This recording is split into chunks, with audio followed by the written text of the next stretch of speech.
청춘 나도향. 이동진의 사랑 들창을 두드리기는 9시나 되었을 때였다. 어서 들어오쇼 하는 주인의 말을 따라 방에 들어앉은 일복의 입에서는 첫 인사가 끝났다. 이동진은 담배를 권하니 어디 먹을 줄 압니까? 하고 그것을 사퇴한 후 옆에 있는 책을 집어보려 할 때 그 손은 왜 처매셨나요? 하며 가엾은 듯이 들여다본다. 일복은 어린애처럼 웃으며 그런 게 아니라 장난을 하다가 배웠어요. 무슨 장난을요? 아까 영우루에 갔다가 필인가 무엇인가 좀 내느라고 하다가 다쳤어요. 하하, 그것 참 취미 있는 상처입니다. 그려. 그나 그뿐인가요? 어여쁜 여성이 그 상처를 메어 주었으니 더욱 시적이지요. 네, 그래요. 그나 또 그뿐이가요. 그 여성의 부드러운 웃음이 저의 마음까지 동여맸는걸요. 하하, 그것 참 그럴듯합니다. 그런데 그 여자란 누군가요? 월영호루 밑에 주막집 있지 않습니까? 네, 있지요.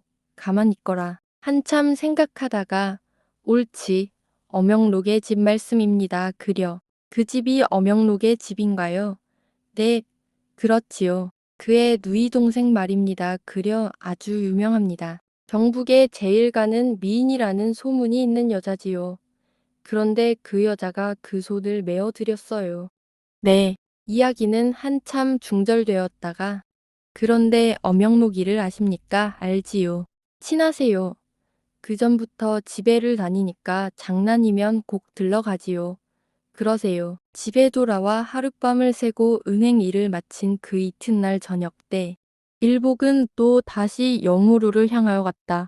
멀리 보는 공민황의 어필 현액이 그를 맞이하는 듯이 바라보며 있을 때 그 전에 그리 반갑지 않던 영우루가 오늘에는 웬일인지 업지 못할 것 같이 반가웁고 그리웁다. 그러나 처녀를 생각할 때에는 반드시 영우루가 연상되고 영호루를 생각할 때에는 반드시 그 처녀가 생각이 된다. 양복 주머니에서 그 처녀가 준 자주 헝겊을 꺼내어 보며 이것을 갖다 주어. 가서 다시 한번 만나봐. 그렇다. 가보는 핑곗거리는 단단히 된다. 해는 바야흐로 서산을 넘으려 하고 저녁 연기는 온 읍내를 덮기 시작한다. 일복이 그 주막집 앞을 다다랐을 때 그는 또다시 주저하였다.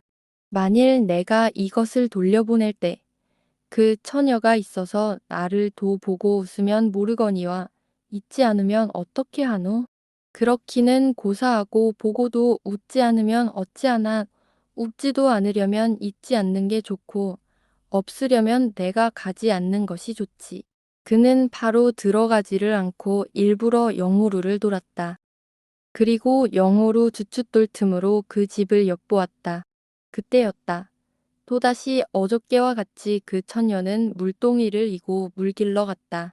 넘어질까 겁하여 두 눈을 아래로 깔고 물길러 갔다. 걸음걸음이 향자취를 당 위에 임박고 발끝마다 꽃 그림자를 그리는 양수는 텅 빈 물동이에 사랑의 샘물을 가득 채우려는 듯이 물길러 갔다. 쓰지 않은 새그릇 같은 양순의 가슴 속에 새로운 사랑의 씨를 담아주려는 일복이 뒤에 있음을 알았는지 몰랐는지 그는 아무 소리 없이 물만 길러 갔다. 일복은 그 뒤를 따라갔다. 좁은 비탈길을 지나고 언덕 아래 길을 거쳐 밭이랑 꿰뚫고 언덕 모퉁이 하나를 돌아 포플라 그늘이 슬며시 걸친 우물에 왔다. 우물에 허리를 굽혀 물을 뜨는 양수는 뒤에 누가 있는지도 알지 못하고 다만 두레박을 물속에 텀벙 잠가 이리 한번 저리 한번 젖혀 누일 뿐이었다. 저녁 그늘진 곳에 수분 섞인 공기가 죄는 일복의 마음을 더욱 으스스하게 한다. 그리고 점점 어두워가는 저녁날에 아무도 없이 다만 나뭇가지 속에서 쌕쌕하는 고요한 곳에 단둘이 서 있는 것이 어째 그의 마음을 정욕으로 가늘게 떨리게 한다. 양순이 물동이를 들고 일어서려 할 때이다. 일복은 하고 기침을 하였다. 양수는 소스라치게 놀라며 뒤를 돌아보았다. 그리고 그 서 있는 사람이 일복임을 알고서 겨우 안심하는 중에도 나는 누구라고 왜 사람을 놀라게 하느냐 하며 반가워하는 가운데 얄미웁게 토라지는 듯이 반쯤 웃었다. 일복은 다만 이것 가지고 왔는데 하고 그 헝겊을 꺼내놓았다. 그 처녀는 그것 한번 들여다보고 또 일복의 얼굴을 다시 한번 쳐다보았다. 그러고서는 그것을 받으려 하지도 않고 물끄러미 서 있었다. 자, 파더요. 하고 그 헝겊을 그 처녀의 손에 쥐어주는 일복의 얼굴은 빨개졌다. 그리고 몸이 떨리었다. 아무 소리 없이 그것을 받아들은 양수는 웬일인지 섭섭한 기색을 띠고 서 있다가 아무 소리 없이 물동이를 이었다. 그리고 구름이 발에 걸치는 듯이 느럭느럭 힘없이 걸어갔다. 일복은 다만 내일 또 저녁 때 물겠지 하였다. 그러니까 그 처녀는 네, 할 뿐이었다.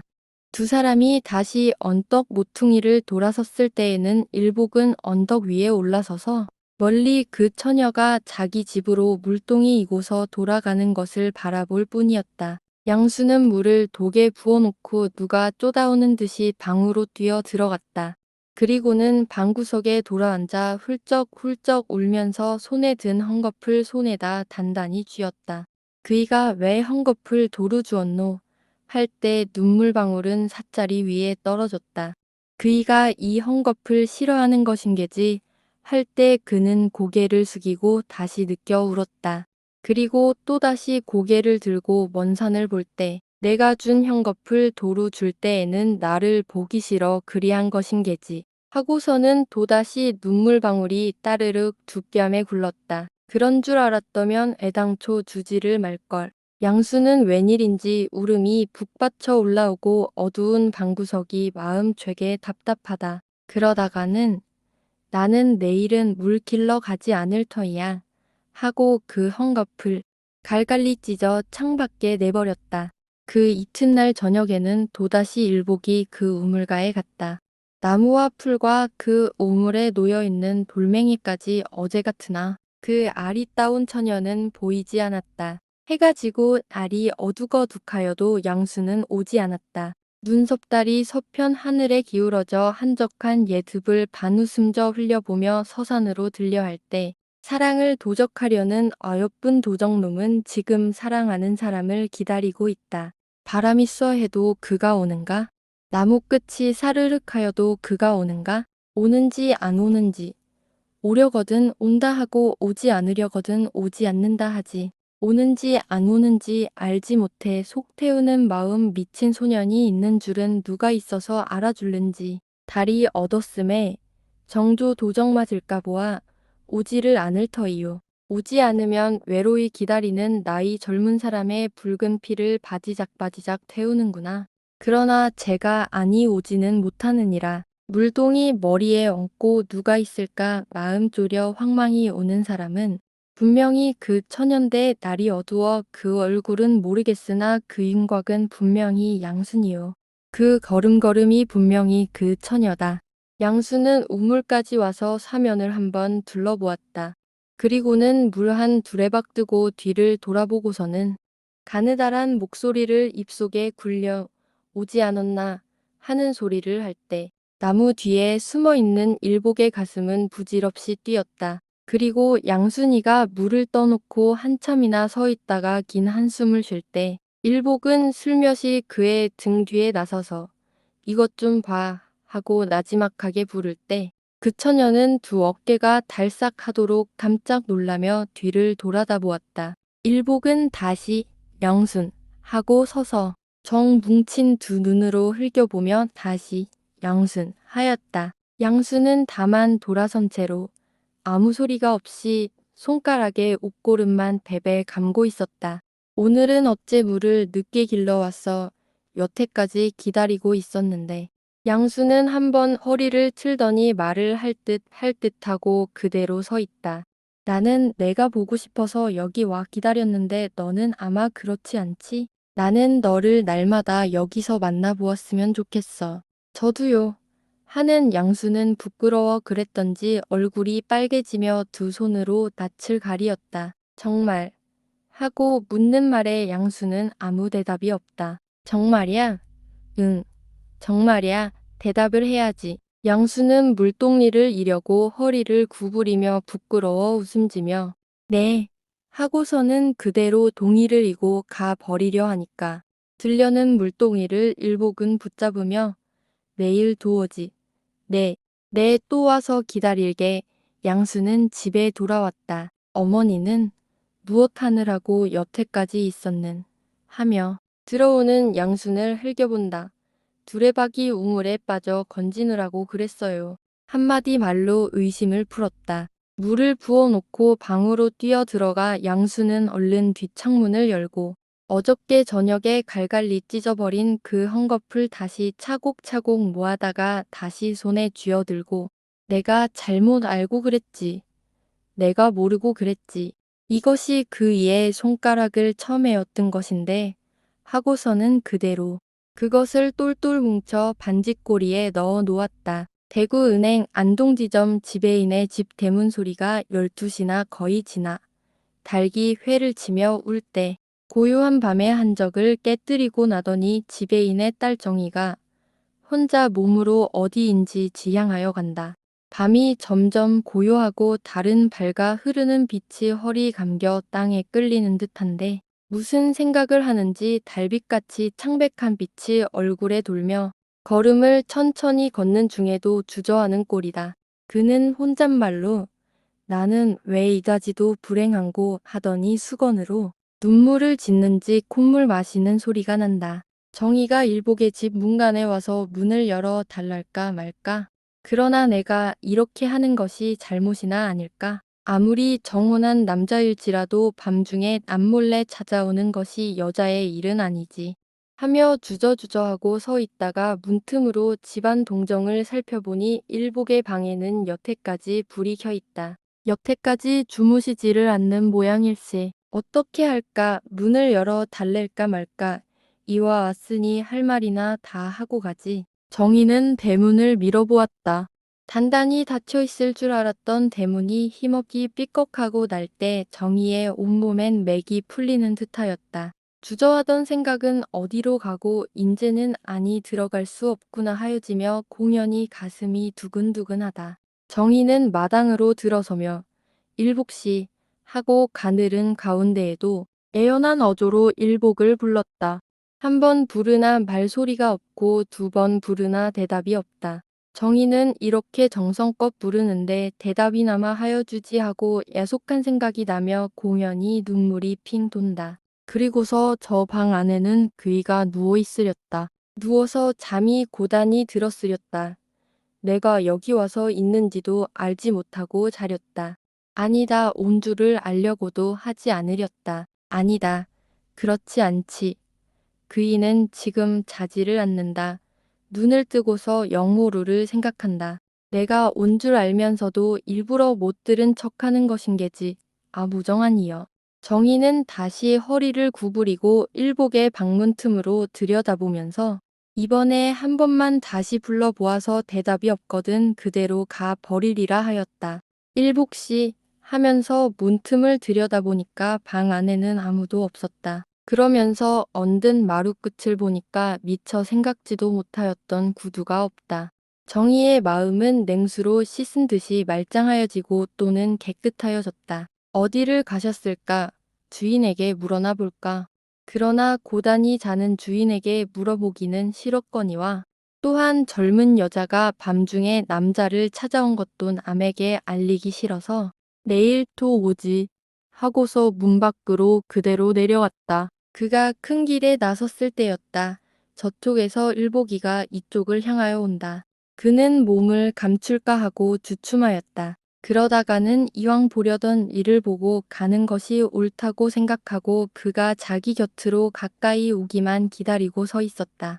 무슨 생각을 하는지 고개를 숙이고 오는 일복이 정희 앞에 탁 당도하였을 때에 정희는 한 걸음 나서면서 일복씨 하였다.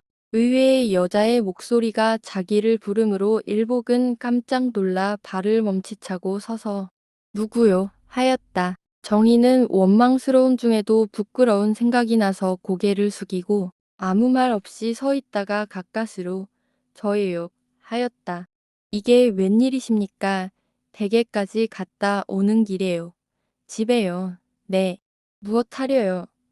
낮도 아니고 밤에 기막힌 듯이 한참 서 있던 일복은 어떻든 댁에까지 바래다 드리지요. 이 말을 들은 정희는 아니에요. 오늘 일복 씨에게 꼭 한마디 말씀을 할 것이 있어요. 저에게요. 네, 꼭 한마디요. 오늘은 늦었으니 내일 만나 말씀하시지요. 아니에요.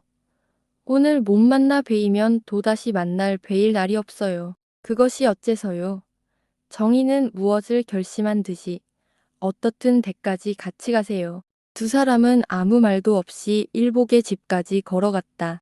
서산으로 넘는 달이 원하늘 머금은 계집에 홀령같이 눈 흘겨 서창을 들여다보며 흐드러지게 비웃음 웃는 앞들의 나뭇가지가 선들선들한 바람을 풍지 틈으로 들어보낼 때 정희는 두 다시를 조그리고 일복 앞에 고개를 숙이고 앉아 있더니 나오지 않는 목소리로 일복 씨 하고 불렀다. 안개같이 뽑아 나오는 목소리를 애원의 구슬로 매디매디 장식한 듯이 끊어질 듯한 목소리가 방 안에 이상하게 긴장한 정조를 바느질하는 듯하다. 등불만 바라보고 있던 일복은 네 하고 고개를 돌려 정희를 보매 정희는 두 준을 아래로 깔고 앉아 일복 씨는 저를 어떻게 생각하세요? 무엇을 어떻게 생각해요? 저는 일복 씨의 아내인 것을 알아주세요. 일복은 한참 있다가 아내요. 저는 아직 아내가 없는 사람입니다.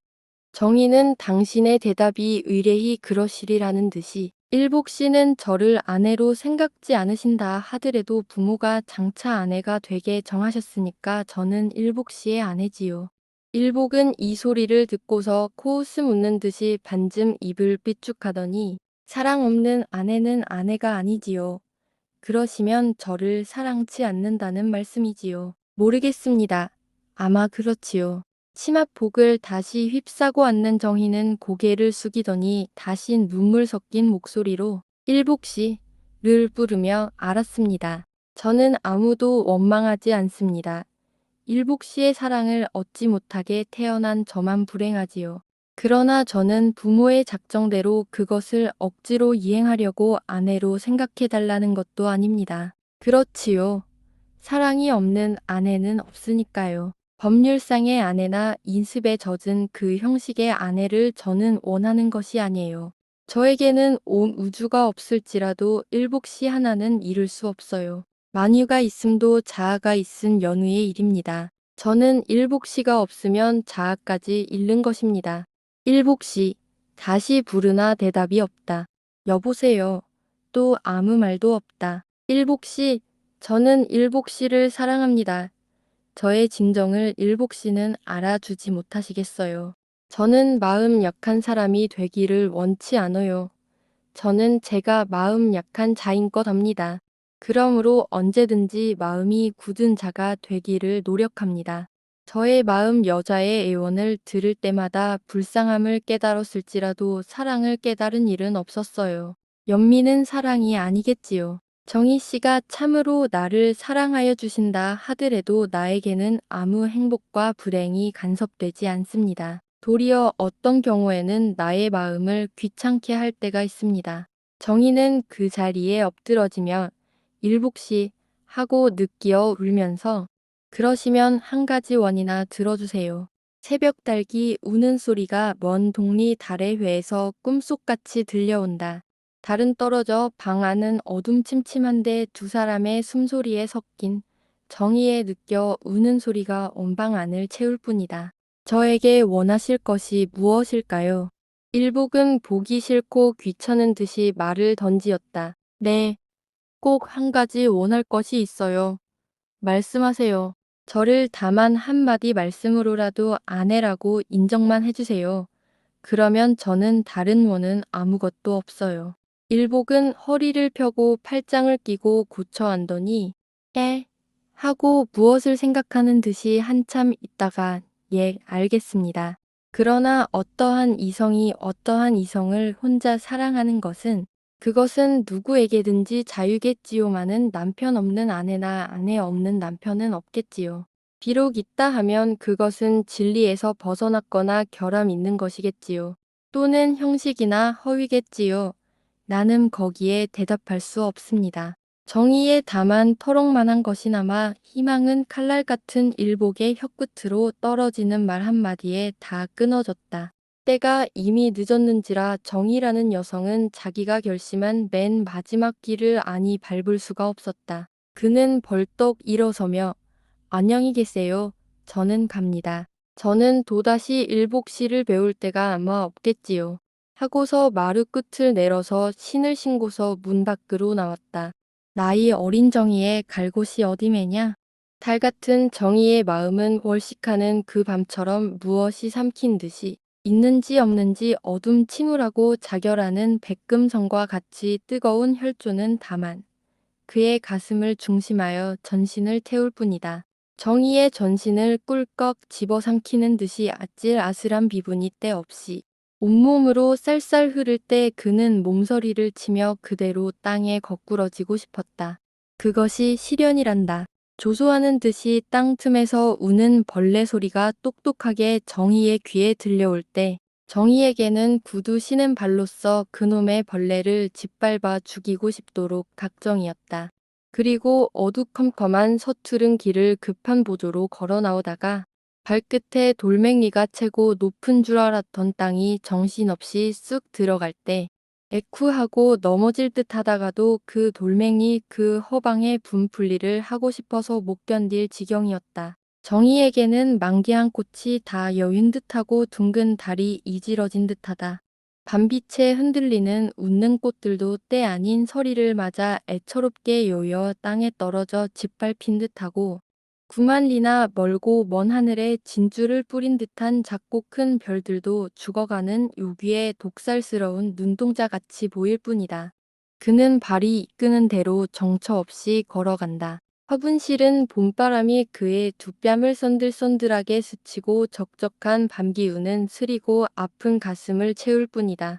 원산의 검은 윤곽은 세상의 광막과 심수에 전하여 주는 듯하고 어두움 속에 멀리 통한 백사지 길은 일종 낭만적 경지로 자기를 인도하는 듯하였다. 근 악만적 경지라 함은 물론 모든 행복의 이상경이 아니라 그와 반대되는 곳이었을 것이다. 정희는 가슴에서 쓰린 감정이 한번 치밀어 올라오며 주먹을 쥐고 전신을 바르르 떨고 죽을까 할 때 국달한 눈물 방울이 두 뺨을 스치었다. 죽지, 살아 무엇하나. 그 옆에 누가 서 있어 그에게 의견을 묻는 듯하다. 죽어도 좋지요. 그는 하늘을 우러러보며 혼자 부르짖었다. 그리고 두 손을 모으고 두 입술이 떨리면 눈물이 식어 그의 옷깃에 떨어지는 소리가 들릴 때 하나님, 모든 것을 만드신 하나님, 저도 하나님이 만드셨지요. 인간의 모든 행복이 하나님의 뜻으로 되는 것이라 하면 불행도 그러하겠지요. 사람이 만물을 자유로 할 수 있을 만치 총명한 것 같이 하나님은 또한 우리를 자유로 하실 수 있을 만치 전능하시지요. 아, 하나님, 저는 아무것도 모릅니다. 마음 약한 사람의 하나로서 인생의 가장 큰 행복을 잃어버린 사람입니다. 하나님, 저는 다만 하나님이 시키시는 대로 그대로 모든 것을 행할 뿐입니다. 그는 걸음을 낙동강 연안으로 향하여 갔다. 두 팔을 가만히 치마 앞에 모으고 걸음을 반걸음 반걸을 내놓을 때마다 그의 고통과 초미는 그도를 더하여 갈 뿐이다. 틀어앉은 머리털이 풀어지고 흩어져 섬사한 찰떡이 촉촉히 솟은 땀에 젖었다. 그에게는 있다 하면 가나안 복지요. 이스라엘 백성을 인도하면 모세의 영감 있는 지팡막대기가 아니라 죽음의 깊은 물로 그를 집어던지려 하는 낭망에서 일어나는 일종 반동적 세력이었다. 어두컴컴한 저쪽에 출렁거리는 물소리를 정의는 들었다. 그리고 푸른 물이 암흑 속에서 울멍줄멍 자기의 몸을 얼싸안으려는 것이 보일 때 그는 아 하고 그대로 땅에 엎드려져 너무 속하구나 하고서 나는 원망도 없고 질투도 없고 다만 순결한 일생을 만들기 위하여 스스로 죽음을 구하여 여기까지 왔습니다.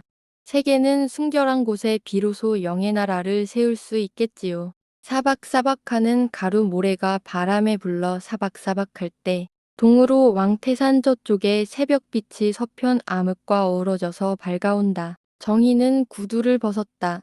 이것이 그의 죽음으로 가는 첫째 번 해탈이다. 그리고 이번에는 더욱 천천히 걸음걸이를 하여 물 흐르는 곳으로 가까이 갔다. 비단 양말 밑에 처음으로 가루 모래가 닿을 때 그는 차디찬 송장에 배 위를 딛는 것 같이 몸소리치게 근지러움을 깨달았다. 그리고 두 발걸음 세 발걸음 점점 물 가까이 가서는 멈칫하고 서며 가슴이 무쇠로 때리는 듯이 선듯하여졌다. 그리고 컴컴한 가운데서 시커먼 물이 넘실넘실할 때 그는 무서워 떨었다. 그리고 물속에 졸던 고기 하나가 사람 그림자에 놀라 푸르락하고 뛸 때 그는 간이 좁쌀만 하여지도록 놀랐다. 그리고 에그머니 소리를 칠만치 몸을 소스라쳤으나 달아날 만치 약하지 않았다. 그는 그 자리에 선 채로 뒤도 돌아보지 않고 5분 이상을 꼼짝 아니하고 있었다. 그러다가 먼 동이에서 죽어라 하고 신호를 하는 듯한 닭의 소리가 들릴 때 그는 비로소 동쪽이 밝은 것을 알았다. 그래 치마를 머리 위에 뒤집어 쓰고 모든 용기를 다하여 물속으로 다름질하였다. 그가 이제는 물속에 들어왔지 하였을 때, 인제는 죽었지 하였을 때, 모든 세상을 단념하고서 두 팔을 두 다리를 죽 펴고 힘없이 누웠을 때, 그가 송장이 된 줄 알고 모든 세상의 고루움 슬픔이 없어진 줄 알았을 때, 자기 몸은 둥실둥실 강물을 따라 흐르는 줄 알았을 때, 그 찰나에 다시 정신을 차려보니 아직까지도 모래 위 자기가 섰던 그 자리에 나무에 붙잡아 메어 놓은 듯이 꼿꼿이 서 있었다. 그는 다시 주먹을 쥐었다. 푸른 물은 서색을 받아 조금 얇게 푸르다. 그는 또다시 다름질하였다. 그가 죽을 힘을 다하여 죽음으로 뛰어 들어가려 하는 노력은 죽는 것보다도 더 어려웠을 것일는지 이를 악물었다. 그리고 물이 이 몸에 닿으리라고 얘기하던 찰나에 그는 도리어 그 반대 방향 되는 그의 등 뒤쪽으로 자빠지고 등이 모래 위에 닿을 터인 그 찰나가 되기 전에 그의 등은 어떠한 사람의 가슴에 안겼다. 그리고 비로소 처음으로 이게 무슨 짓이오 하는 소리가 사람의 입에서 나오는 것인 것을 분명히 알게 되었다. 그는 아무 말 없이 그저 물 있는 곳으로 뛰어들려 할 뿐이었다. 그는 그때에는 자기가 죽으리라고 결심한 낭망을 동기로 물로 들어가려 하는 것을 무슨 부끄러움 또는 세상에 대한 자아의 불명예를 생각할 때 그는 거의 비스름하게 물로 뛰어들려 하였다. 그러나 그를 제지하는 그 사람은 그리 완강하지는 못하였으나 정의 하나를 붙잡기에는 넉넉한 힘이 있었다. 정의의 전신은 땀에 젖었다. 그리고 이제는 하는 수 없구나 하였을 때 그는 그 사람 팔에 그대로 안기며 힘없이 쓰러졌다. 그리고 얼굴 가린 치마는 벗으려 하지도 않고 소리가 들릴 만치 느껴 울었다. 그가 정신을 차릴 때에는 그의 머리가 어떠한 사람의 무릎에 놓여 있고 그는 모래사장에 두루마기를 깔고 누워 있었다. 나무 아미타불, 정희는 눈을 떴다. 온몸이 땀에 젖은 데다가 새벽바람이 불어 척근척근하게 한다. 누구십니까? 하고 자기를 문지르고 있는 사람을 바로 쳐다보았으나 그의 얼굴 윤곽이라든지 음성이라든지 또는 몸짓이라든지 한 번도 만나본 기억이 없는 사람인데 머리에는 송락을 썼다. 나무 아미타불을 또 한 번 외더니 가슴을 내려앉히고 한숨을 한 번 쉬고 누구신지는 알 수 없으나 젊으신 양반이 어째 그런 마음을 잡수셨을까요? 정희는 일어나 앉으려 하지는 않고 고개를 힘없이 그 여승의 무릎 위에서 저쪽으로 돌리며 그거야 말씀에 무엇 하겠습니까마는 어떻든 고맙습니다. 하고 다시 하늘을 쳐다보니 아까 있던 별은 여전히 깜박거리고 아까 보이던 산도 여전히 멀리 둘리어 있고 아까 자기를 삼키려던 물은 여전히 흘러가느라고 치르륵거린다. 고맙기야. 이것도 다 부처님이 지시하심이시지요. 그러나 이렇게 젊으신 이가 물에 빠지려 하심은 반드시 곡절이 있을 듯한데요. 저에게 말씀을 하시고 어서 바삐 날이 밝기 전에 댁으로 가시지요. 소문이 나면 좋지 못할 터이니까요. 정희는 또다시 한참 있다가 겨우 일어나려 하니까 그 여승은 염려 마시고 누워 계세요. 신혈이 이렇게 나시고 가슴이 이렇게 뛰시는데 하며 아직 주름살이 잡히지 않은 40 가까운 여자의 손으로 정희의 머리를 짚어준다. 정희는 저에게는 이제부터 집도 없고 부모도 없고 아무도 없는 사람이에요. 지금 당신이 나를 구하신 것이 세상 사람이 혹 그것을 잘한 일이라고 칭송할지는 알 수 없으나 죽는 사람은 벌써 이 세상에서 한 가지 반 가지의 행복을 얻지 못할 줄 알 뿐만 아니라 도리어 세상에 살아있는 것이 고통이며 불행한 것을 안 까닭에 죽으려 한 것이니까 죽는 것이 사는 것보다 어떻게 생각해서 더욱 행복은 된다. 할 수 없더라도 사는 것보다 나으니까 죽으려 한 것이겠지요. 지금 당신이 나를 구한 것이 당신의 자비일지는 알 수 없으나 나에게는 도리어 고통의 연쇄가 될는지도 알 수 없어요. 여승은 그렇지요. 그것도 그렇지요. 그러나 이 세상의 괴로움은 극락에 들어가는 어비입니다. 말도 마치기 전에 정희는 알았습니다. 신심 깊으신 당신으로는 그런 말씀하시는 것이 잘못이라 할 수는 없겠지요. 당신은 당신 마음 가운데 언제든지 극락이나 열반이란 당신 자신이 믿는 바 이상경을 동경하는 까닭에 이 세상에서 살아갈 수가 있는 것이지요. 그러나 저의 마음에는 당신과 같이 굳세인 힘을 주는 것인 천당도 아니요. 극락도 아니요. 그 무엇인 것이 없어졌습니다. 여승은 그 무엇이라시는 것은 무엇입니까? 예, 그것은 말씀하지 않으렵니다. 그 말을 하여서 도리어 자비하신 당신의 마음을 걱정되게 할 것은 없으니까요. 그것은 청정하신 당신의 마음을 도리어 불쾌한 감정으로 물들이게 할 터이니까요. 도리어 당신네들에게는 죄악시 되는 것입니다. 그러나 우리 인생의 모든 종교 모든 속박 모든 세력을 깨뜨려 부술지라도 그것 한 가지는 우리 인류가 존재한 그날까지는 길이길이 우리 인생에서 최대의 신앙을 줄 것입니다. 여승은 알아챈 듯이 한참이나 묵묵히 있다가 알았습니다. 알았어요. 그러면 저는 또다시 말씀을 여쭈어 보려 하지도 않겠습니다. 네. 그 말 하나는 물어주지 마세요. 그것은 언제든지 기회가 오면 알아질 날이 있을 터이니까요. 그런데 여보세요.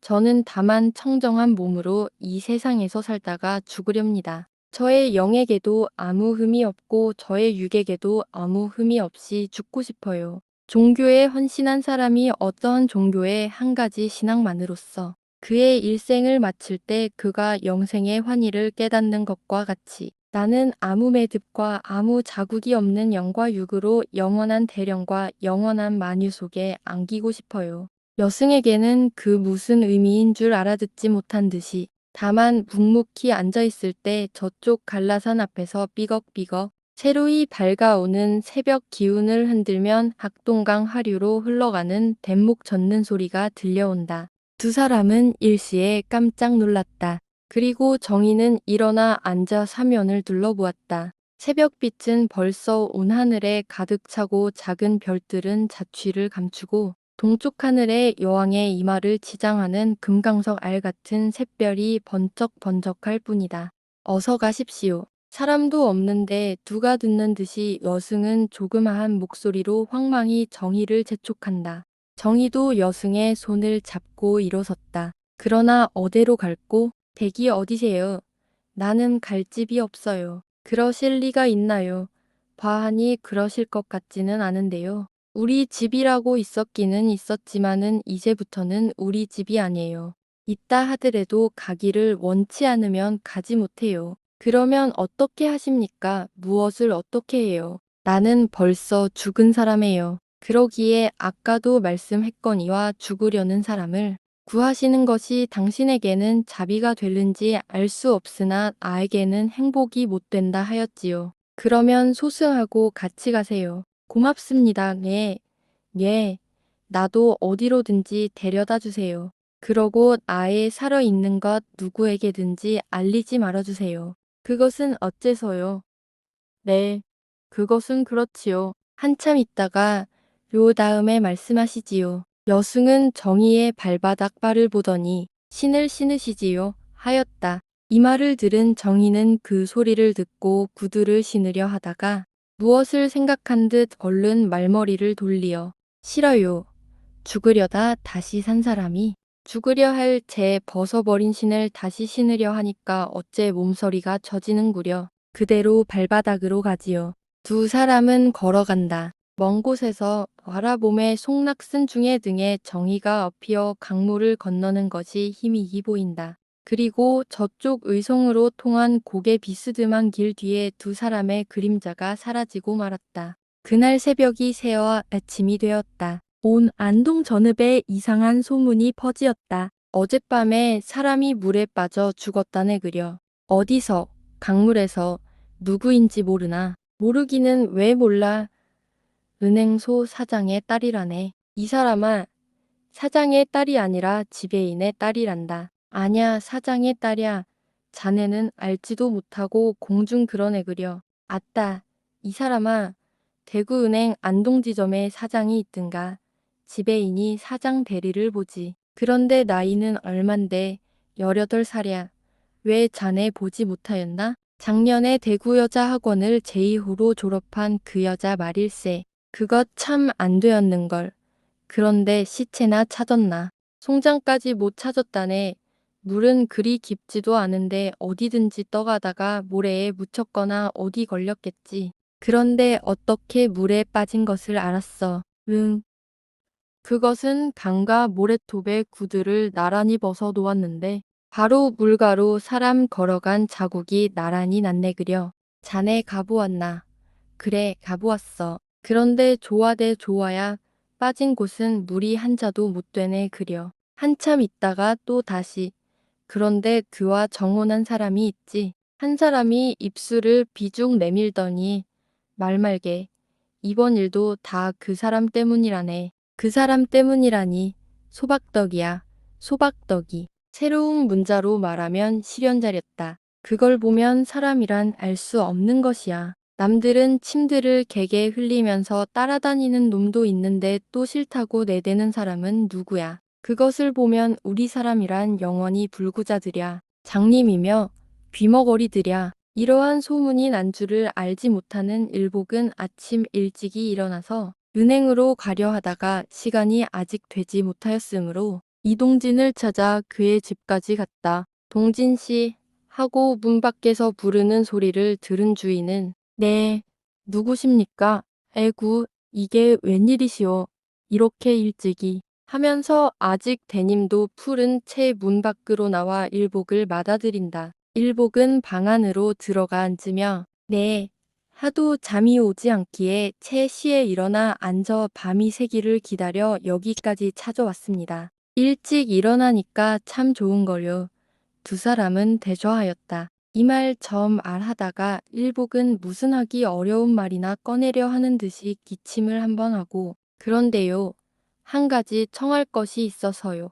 하니까 동지는 이상히 여기는 눈으로 일복을 바라보며 무슨 말씀입니까? 하였다. 일복은 다짐을 받으려는 것처럼 꼭 성공을 시켜주셔야 합니다. 글쎄 말씀을 하셔야지요. 성공할 만한 일이면 어디까지든지 일복 씨를 위하여 전력하여 드리지요. 대체 무슨 일인가요? 일복은 한번 방긋 웃더니 부끄러워 얼굴이 잠깐 연분 옹빛으로 변하였다가 사라지며 저 이명록을 아신다지요. 하고서는 동진의 기색을 살피는 동시에 아첨하는 듯이 또 방긋 웃었다. 하하하. 하고 크게 웃는 동진의 웃음 속에는 일종의 조롱과 호기심이 잠재하였다. 이것을 알아챈 신경질의 일복은 달아나고 싶을 듯이 부끄러웠다. 그러나 꿀꺽 참고 자기도 거기에 공명하는 듯이 하하 하고 웃었으나 그 웃음소리는 자기의 폐부를 씻어내는 듯한 시원한 웃음이 아니었다. 알았습니다. 그러면 날떨어 중매가 되라시는 말씀이지요. 예, 전력해보죠. 그러나 한참 입을 다물고 있더니 그러면 그이는 어떻게 하시나요? 하며 일복의 얼굴을 중대문제나 들으려는 듯이 물어본다. 그이란요? 정희 씨 말씀이에요. 네. 정의요. 정의가 나에게 무슨 관계가 있습니까? 그게 무슨 말씀이에요? 그 정희 씨는 일복 씨의 아내가 되시지 않습니까? 아내요? 저는 아내가 없거니와 될 사람도 없어요. 있었다 하더라도 그것은 벌써 옛날이지요. 동지는 일복의 마음을 잘 알아차리지 못하였는 듯이 나는 이런 문제를 당할 때마다 한 가지 큰 걱정으로 생각하는 것이 있어요. 요사이 젊은이들 가운데에는 이혼 문제가 많이 일어나는 모양이올시다. 그런데 그것은 당사자 된 그 사람들이 깊이 생각하지 않고서 경솔히 행하는 것이라 생각합니다. 자기네들은 자기의 만족만 채우기 위하여 일개 잔약한 여자의 불행을 생각지 못한다 하는 것이에요. 그거야 사랑이 없는 까닭이지요. 또한 그 아내 되는 이가 자기를 이해하지 못하고 다만 습관의 노예가 되는 까닭이지요. 사랑이 없어요. 사랑만 없다 하면 차라리 모르겠습니다마는 그것을 지나쳐 자기의 정식 아내를 아내라는 미명하에 유린하는 사람들은 그것을 무엇이라 할까요? 아내와 사랑이 없다는 핑계로서 다른 여자를 소외 애인이라고 사랑을 하면서 또 한옆으로 자기 아내에게 자식을 낳게 하는 것은 그것이 자기 아내에게 대하여서 부정일 뿐만 아니라 그 소위 애인이라 하는 사람에게 간음이 아니고 무엇이에요? 정식 아내는 신성합니다. 부모가 정하여 주었다거나 또는 법률상으로 인정한다 하여 신성한 것이 아니라 부모가 그에게 자기는 누구의 아내라는 굳은 신념과 책임을 갖게 한 곳에 있어 신성하지요. 보십시오. 비록 그의 남편을 이해하지는 못할지라도 그 남편을 위하여 자아를 희생하는 곳에 있어 아마 자기네들이 싫어하는 아내 같은 이가 별로이 없다고 생각합니다. 나는 요사이 새로운 청년 간의 애인이라는 새로운 명사를 많이 듣습니다. 애인, 진정한 애인이 있기를 나도 바람하지 않는 바가 아니지만은 자기네들도 죄악으로 덮어놓고 인정하는 첩이라는 말과 애인이라는 명사의 그 거리가 얼마나 먼지 알 수가 없는 일이 있어요. 이 말을 들은 일복은 그렇지요. 거기 들어서는 나도 공명하는 의견을 가졌습니다. 아내가 즉 애인이지요.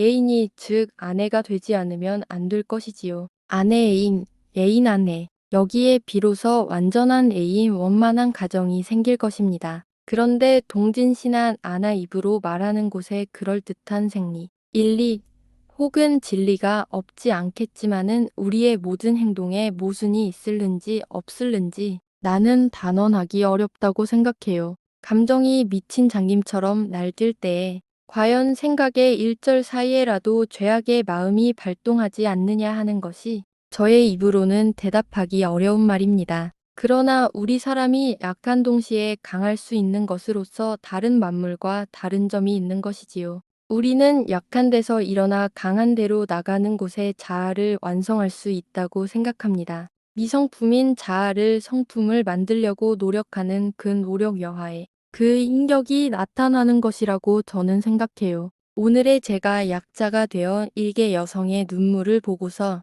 저의 입을 한번 잘 못 벌리었으면 저는 영원히 죄짓는 사람이 되었을 터이지요. 그것은 무슨 말씀이십니까? 네, 차차 아시겠지요. 그러나 동진 씨는 나를 독신자로 물론 인정하시는 동시에 어떠한 이성의 사랑을 구하는데 완전한 권리와 자격이 있는 것을 의심치 않으시겠지요. 동지는 빙긋 웃어 그것을 긍정하는 뜻을 표하더니 그거야 그렇지요. 그러나 정희 씨와 그렇게 되셨다 하는 말씀을 들으니까 어째 좋은 마음은 들지 않는걸요.